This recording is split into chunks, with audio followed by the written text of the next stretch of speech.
Well, welcome back to the Proverbs series, guys. Uh, look, we're staying in chapter 27, man.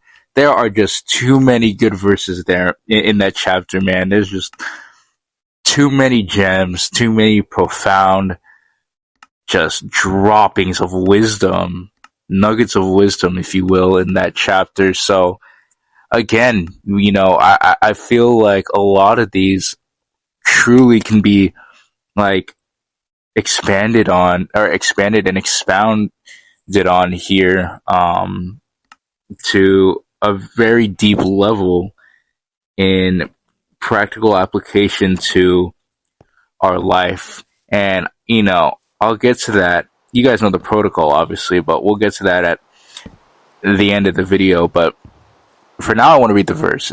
It's verse 19, Proverbs 27:19. It reads like this: As water reflects the face, so one's life reflects the heart. Ooh, man.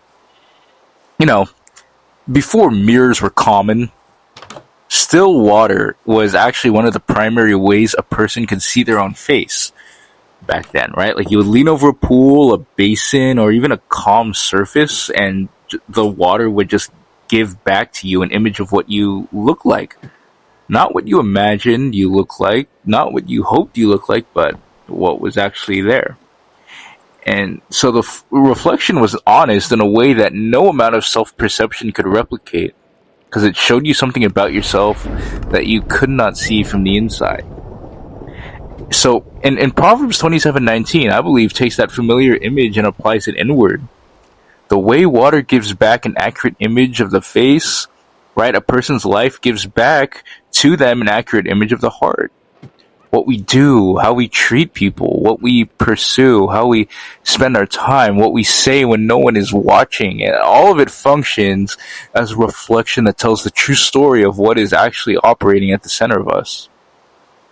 For context, this verse arrives just a few lines after Proverbs 27:6, where Solomon established that the wound of a friend are faithful and the kisses of an enemy are profuse. We went over that, I think, a couple of videos ago, but in that verse, the gap between surface presentation and inner reality was the central concern. And I believe that now in verse 19, Solomon gives us the tool for reading that gap in ourselves. Because we cannot fully see our own heart from the inside, but our life is the water that shows it to us if we are willing to look honestly at what it is reflecting. So let's break down the verse. As water reflects the face. Look, man, the simile Solomon chooses here is simple, everyday, and universally understood. Still water has always been humanity's most accessible mirror. The image it returns is accurate in a way that is both useful and, depending on what you see, uncomfortable. You cannot negotiate with the reflection. You cannot convince it to show you something other than what is actually there. It just reflects you. The Hebrew word for context behind reflects carries the sense of corresponding to, answering back, or giving a true account of the thing standing before it. The water does not interpret or editorialize, but it simply returns what is presented to it with the fidelity of a faithful witness. And I think there's something worth noticing about the nature of reflection as an image. A reflection is not the thing itself, let's not get it twisted, right? The face in the water is not the face, but it is a reliable likeness of the face, accurate enough to be genuinely informative about what the face actually looks like. And I think applied to the second half of the verse, this distinction matters, because our life is not identical to our heart, because the heart is the deeper reality, of course, but our life is certainly a reliable likeness of it, accurate enough that a careful look at what our life is actually doing I think tells us something true about what is actually in our heart. And then we have the part of the verse that says, so one's life reflects the heart. The Hebrew word translated as life here is Adam, the word for a person or human being. We all know that, right? But its use here suggests the full scope of a person's existence and conduct, everything about how they actually move through the world. Not just their stated beliefs or their articulated values or their religious practices in isolation, but the comprehensive pattern of their actual life, the whole of what they do with their days, their relationships, their resources, and their attention. And I think that comprehensive life that Solomon says here reflects the heart with the same accuracy that still water reflects the face. I think this is where the verse connects to one of the most consistent themes in the entire series that we've been building. The heart, the lev, is the command center of the whole person, the seat of intellect, will, desire, and ultimate orientation. It is the deep interior reality from which everything else in a person's life flows, and because it is the source of everything, it is also mirrored in everything. The life cannot help but reflect the heart because the life is what the heart produces. Luke 6:43-45, I believe, is a New Testament passage that most directly expresses the same principle. Jesus says, "For no good tree bears bad fruit, nor again does a bad tree bear good fruit. For each tree is known by its own fruit. For figs are not gathered from thorn bushes, nor are grapes picked from a bramble bush. The good person out of the good treasure of his heart produces good, and the evil person out of his evil treasure produces evil. For out of the abundance of the heart his mouth speaks." And so the fruit is the life, the tree is the heart, and the relationship between them is not occasional or selective, because every tree produces according to its nature, consistently and revealingly. And I think this is where the verse contains its most important clarification, because I think it could be misread as a simple moralism suggesting that people with good hearts live good lives and people with bad hearts live bad lives in ways that are always certainly visible and easily readable from the outside. And I think that reading is too simple for at least two reasons.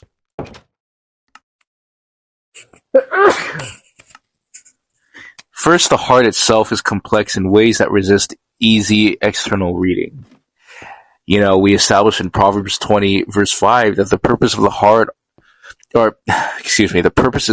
are like deep water that a man of understanding draws out. Right? And so the reflection of the heart in a person's life is real, of course, but reading it accurately takes the kind of discernment that Proverbs 25 described.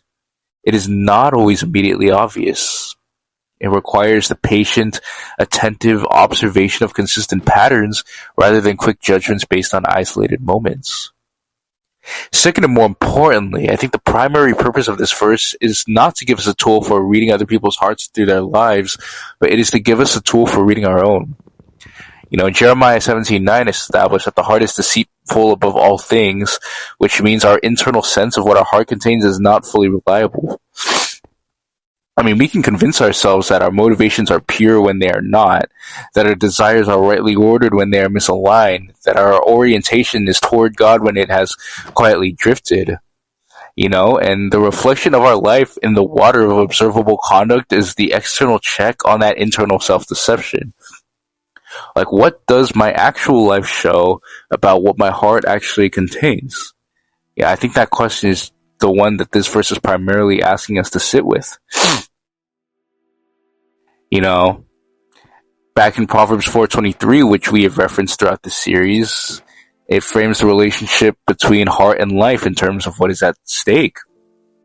It says, "Keep your heart with all vigilance, for from it flow the springs of life." And the springs of life are the life that reflects the heart in Proverbs 27:19 that we're examining here, right? The keeping of the heart with vigilance is the maintenance of the source from which the reflection flows. If the source is kept well, the reflection will show something worth seeing. But if the source is neglected or corrupted, the reflection will show that too, with the same honest accuracy that still water shows the face. Even, in the New Testament, in Matthew 15:18-19, I think it adds the specific dimension of speech and action as the primary mechanisms through which the heart's contents become visible. Jesus says, "But what comes out of the mouth proceeds from the heart, and this defiles a person. For out of the heart come evil thoughts, murder, adultery, sexual immorality, theft, false witness, and slander." I think that list is specific and uncomfortable precisely because it names the kind of behaviors that are most revealing about what is actually in a person's heart. They are not random external events, but they are the heart content made visible. They are the water showing the face. So this is where we talk about the practical applications. Again, like, very important to be able to not only read this passage, but to be able to apply it to our own lives. And so, that said, the first thing is to use our life as a mirror to honestly assess what our heart actually contains. I think maybe the most important application of this verse, Proverbs 27:19, is the practice of looking honestly at the reflection our life is offering us about our heart. But obviously, this requires the specific kind of self-examination that does not merely ask, what do I believe about myself, but what does my actual conduct reveal about what is in me? And I think the gap between those two questions is often more significant than we would like to admit, right? Like, we can believe we are generous while our actual patterns of spending tell a different story. We can believe we are patient while the way we speak to people closest to us contradicts it. We can even believe our primary orientation is toward God, while the honest accounting of where our time, attention, and energy actually go reveals something much more complicated.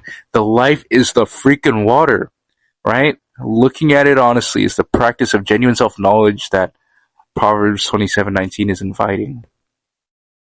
The second thing is to invest in the heart rather than in the management of the reflection. And what I mean by this is that the most common alternative, I believe, to honest self-examination is the management of the reflection rather than the transformation of the source. Right? Like, we adjust our visible behavior in ways that produce a more acceptable image while leaving the heart that is generating the behavior unchanged. But this is the dynamic that Jesus identifies as hypocrisy throughout the Gospels, the careful cultivation of an external appearance that conceals rather than reveals what is actually inside. And I think Matthew 23:27-28 might be his most pointed description of this. He says, "Woe to you, scribes and Pharisees, hypocrites! For you are like whitewashed tombs, which outwardly appear beautiful, but within are full of dead people's bones and all uncleanness. So you also outwardly appear righteous to others, but within you are full of hypocrisy and lawlessness." Right? And so the whitewashing here is the management of the reflection. The bones inside are the heart that was never actually addressed. And so Proverbs 27:19, I believe, calls us away from whitewashing and toward the harder, more honest work of actually attending to what is in the heart, because the heart is what the life reflects, and no amount of surface management permanently conceals what the source is actually producing. And the third thing is to submit the reflection regularly to God rather than only to our own evaluation. I think the final and deepest application of this verse connects to Psalm 139:23-24, which we referenced in Proverbs 20, verse 5, which says, "Search me, O God, and know my heart. Try me and know my thoughts, and see if there is any grievous way in me, and lead me in the way everlasting." And the psalmist is doing here exactly what Proverbs 27:19 implies, submitting the reflection of their life and heart to God's evaluation rather than relying exclusively on their own. Because we are capable of looking at the water and still not seeing clearly, of observing our own life and still constructing a narrative about it that protects us from what the reflection is actually showing, the practice of bringing the reflection honestly before God and asking Him to show us what is actually there, I think, is the most reliable form of the self-examination that this verse invites. Not as a practice of condemnation necessarily, but as the ongoing maintenance of the kind of heart whose reflection in the water of our life actually shows something that is worth seeing. And so, yeah, with that said, man, I'm just, right, like, look, Proverbs 27:19. One of those verses that is almost too simple on the surface and almost inexhaustible underneath. The image is immediate and accessible. Everyone knows what it is to look at still water and see their face, and the application is equally immediate. But what does our life show about what is actually in our heart?